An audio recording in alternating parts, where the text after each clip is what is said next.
अगर बसपा का गठबंधन बाकी पार्टियों से, अगर बसपा विरोध में लड़ रही है तो अलग चुनाव लड़ रही है, अकेले चुनाव लड़ने का ऐलान। बसपा अगर अलग चुनाव लड़ रही है तो फिर यहाँ पे 99% बीजेपी का कैंडिडेट ही जीतेगा। वो कैंडिडेट के ऊपर नहीं है कि राहुल इमरान मसूद जी का तो आपको पता ही है, कभी इधर कभी इधर। पहले बसपा सपा में थे, फिर बसपा में गए, बसपा में तो वो कांग्रेस में है और गठबंधन से तैयारी कर रहे हैं तैयारी तो कि उनको टिकट मिले और वो चुनावी रण में एग्जाम तो सभी बच्चे देते हैं। पड़ेगा। राम मंदिर के मुद्दे पर वोट पड़ेगा। फजलुर रहमान वो एक तो उनका हिसाब राजनीति का नहीं है, वो अलग बिजनेसमैन व्यक्ति हैं, वो राजनीति से उनका इतना ताल्लुकात नहीं है। वो तो आए, टिकट दे दिया बहन जी ने।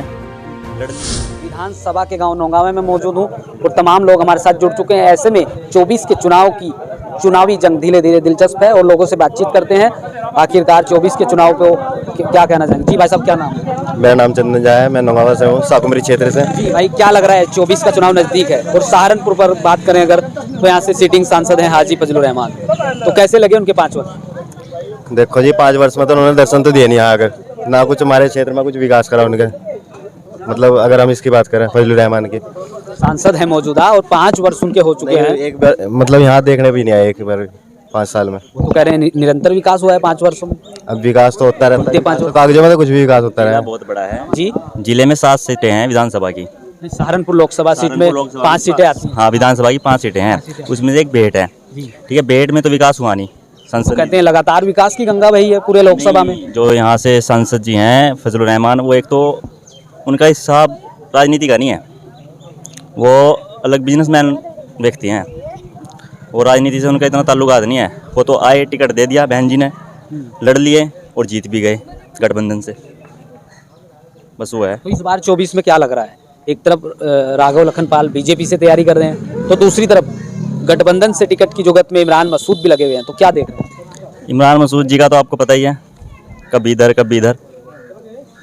पहले बसपा सपा में थे, फिर बसपा में गए, बसपा में तो वो कांग्रेस में है और गठबंधन से तैयारी कर रहे हैं तैयारी तो कि उनको टिकट मिले और वो चुनावी रण में एग्जाम तो सभी बच्चे देते हैं, पास तो एक ही बच्चा होता है ना सही तरीके से। तो यहाँ से तो वो विधायक भी रह चुके हैं 2007 से 12 तक। यहाँ का जो मुद्दा है ना, बेट विधानसभा का, ये अपने गांव का ही ले लो, गांव का ही।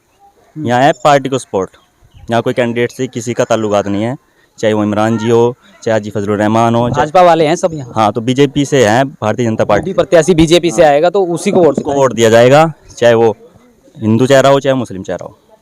ये माहौल क्या लग रहा है 24 में?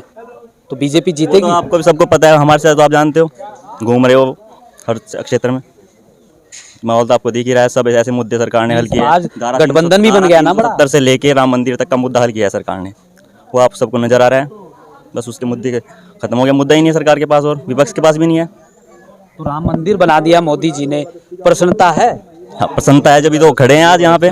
सभी को इस बारे में प्रसन्नता तो प्रसन्नता है, तो लगता है राम मंदिर पर ही वोट पड़ेगा इस बार 24 में। देखो जी, हिंदुओं का वोट तो एक तरफा ये राम मंदिर के बेस पर बीजेपी को ही है, बाकी जो मुस्लिम वोट है वो भी खिंच के आएंगे, जो बात है। मुस्लिम वोट भी? हाँ जरूर। वो तो कह रहे हैं इस बार कांग्रेस की तरफ जा रहा है मुस्लिम वोट। नहीं, कांग्रेस की तरफ नहीं जाएगा। राम मंदिर बन गया अयोध्या में बीजेपी सरकार में, तो लगता है इस बार राम मंदिर पर वोट पड़ेगा 24 में। सर डेफिनेटली राम मंदिर भी एक बहुत बड़ा मुद्दा है। राम मंदिर पे जो हिंदू वोटर्स हैं उनका वोट में वृद्धि होगी, ये सबको ही पता है। हिंदू वोटर प्रभावित होगा राम मंदिर के मुद्दे। फर्क पड़ेगा सर, क्योंकि ये आस्था का विषय है।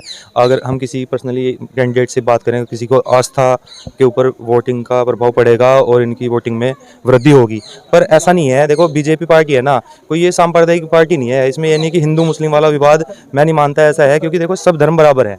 हमारे यहाँ, हमारे गांव में भी, हमारी विधानसभा में भी लगभग इक्वली वोट परसेंटेज है हिंदू का मुस्लिम का बेट विधानसभा क्षेत्र में। अगर हम अपनी विधानसभा की बात करते हैं और सहारनपुर की बात करते हैं सीट की, तो यहाँ बीजेपी का कैंडिडेट अगर इलेक्शन हारता है या लास्ट टाइम हार गया था, चाहे वो राघव लखनपाल जी हो या अदर कोई भी कैंडिडेट आ जाए यहाँ पे, अगर इसमें भी राघव लखनपाल हाजी फजलुर रहमान से चुनाव हार गए थे, वो इसलिए हार गए सर, गठबंधन का बहुत बड़ा महत्व था। इस बार भी गठबंधन का महत्व इस बार भी तब पड़ सकता है। मैं अपनी विधानसभा की बात करता हूँ, अगर बसपा का गठबंधन बाकी पार्टियों से, अगर बसपा विरोध में लड़ रही है, तो अलग चुनाव लड़ रही है, अकेले चुनाव लड़ने का ऐलान। बसपा अगर अलग चुनाव लड़ रही है तो फिर यहाँ पे 99% बीजेपी का कैंडिडेट ही जीतेगा।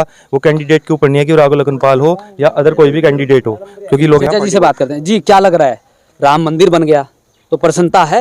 हाँ, और क्यों नहीं, खूब बढ़िया प्रसन्नता। 24 में लगता है राम मंदिर के मुद्दे पर वोट पड़ेगा। बिल्कुल राम मंदिर के मुद्दे पर वोट पड़ेगा, खुल का पड़ेगा।